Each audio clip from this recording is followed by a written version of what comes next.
Good morning বন্ধুরা। আজকে আমি ঘুম থেকে উঠেই বাসি কাজকর্ম সেরে আগে রান্নাটা বসিয়ে দিয়েছি। এই যে আমার কিছু রান্না হয়ে গেছে, এখন আমি করছি হাঁসের ডিমের কারি।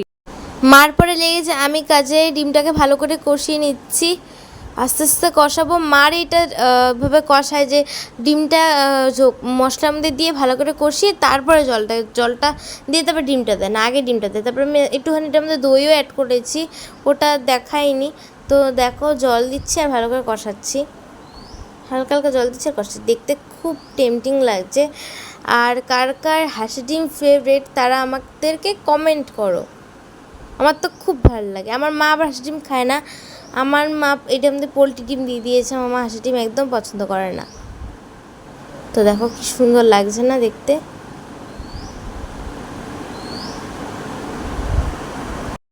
তারপরে দেখো মার কাজে লেগে গেছে, আম ধুয়ে দেখাচ্ছে আমাকে যে আম খেতে বললো, কিন্তু আমার তখন একদম আম খেতে ইচ্ছে করছে না। আমি আমটা এভাবে পছন্দ করি না খেতে, খাই তবে খুব কম। আমি একটা শেক বানিয়ে খাই, তোমাদের সাথে একদিন রেসিপিটা শেয়ার করব।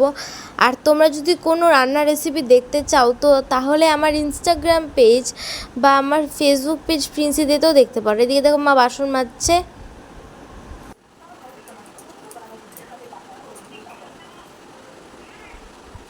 তো আমরা রেডি হয়ে নিচ্ছি, এখন এক জায়গায় বেরোবো। দেখো কোথায় যাই, তোমাদেরকে দেখাচ্ছি।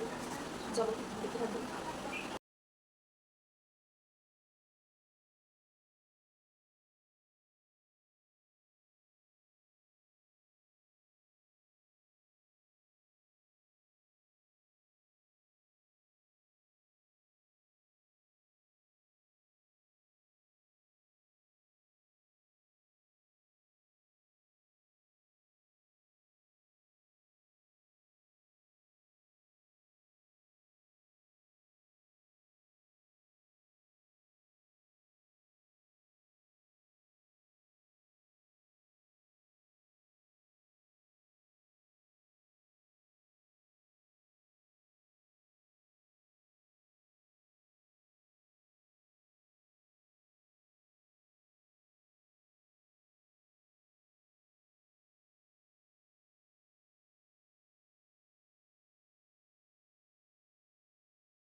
যারা আলিপুরদুয়ারে থাকো তারা তো জানোই, ডিয়ারএম একটা খুব ফেমাস চপের দোকান আছে, ওখানে আমরা চপ খেতে গিয়েছিলাম।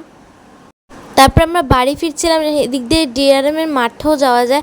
আমরা রেল বাজারে চলে এসে একটা মন্দির আছে, আলিপুরদুয়ারে থাকো তারা তো জানোই এখানে একটা মন্দির আছে। দেখো আমরা প্যারেড গ্রাউন্ডের সামনেও চলে এসেছি, এটা হচ্ছে ডুয়ার্স কর্নার। দেখো প্যারেড গ্রাউন্ডটা কি সুন্দর না, এই সময়টা লাগে খুব ভালো লাগে। আমার তো এটা ফেভারিট জায়গা পিজি। আর এখানে আমাদের সেই বড় উৎসব হয়, মানে ডুয়ার্স মেলা, ডুয়ার্স উৎসব। এই দিনটার জন্য আমরা সবাই অপেক্ষা করে থাকি, খুব ভালো লাগে। দেখো এই রাস্তাতে আগেতেই আমাদের সাথে সেই ঘটনা যে কি বৃষ্টি, আমরা মাঝ রাস্তা আটকে গেছি, তোমরা শব্দ শুনতেই পাচ্ছ। প্রচুর বৃষ্টি নেমে পড়ে মাঝ রাস্তা, তারপর থামে, তারপরে আমরা তাও বৃষ্টির মধ্যেই আসি। বাড়িতে ভিজতে ভিজতে প্রচুর বৃষ্টি হচ্ছিল, মানে আমরা বুঝতে পারিনি যে বৃষ্টিটা হবে।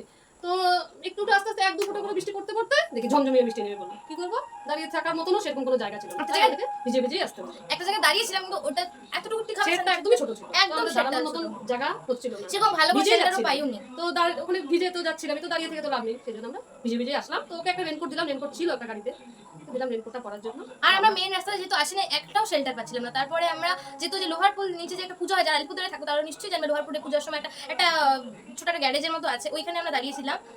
তা ওখানে কিছুক্ষণ শেল্টার নিয়ে তারপরে রেনকোট পরলাম আমি, মা বাবা তো ভিজে ভিজে চলে আসলো। এ করে আসলাম, আমাদের এইদিকে চোখ দিয়ে বার করতে আমাদের দিকে কোনো বৃষ্টি নেই। কি বলবো বলো। ঠিক আছে, এখন আমরা ফ্রেশ হবো। আর কিছু না, তো আজকের ভিডিওটা এতটুকুই। দেখা হচ্ছে নতুন একটা ভিডিওর সাথে, ততক্ষণের জন্য লাইক, কমেন্ট, শেয়ার, সাবস্ক্রাইব। আর সবাই ভালো থেকো, সুস্থ থেকো, আর আমাদের জন্য অনেক অনেক ভালোবাসা দিও। আর আমরা অনেক অনেক ভালোবাসা দেবো তোমাদের। ভালো ভালো যারা কমেন্ট করবে তাদের প্রত্যেকটা কমেন্ট আমি লাভ রিঅ্যাক্ট দিয়ে আসবো, মানে আমি আমার মা। তো তোমরা খুব খুব ভালো থেকো। আবার বাই বাই, আবার দেখাবে নতুন একটা ভিডিওর সাথে, ততক্ষণ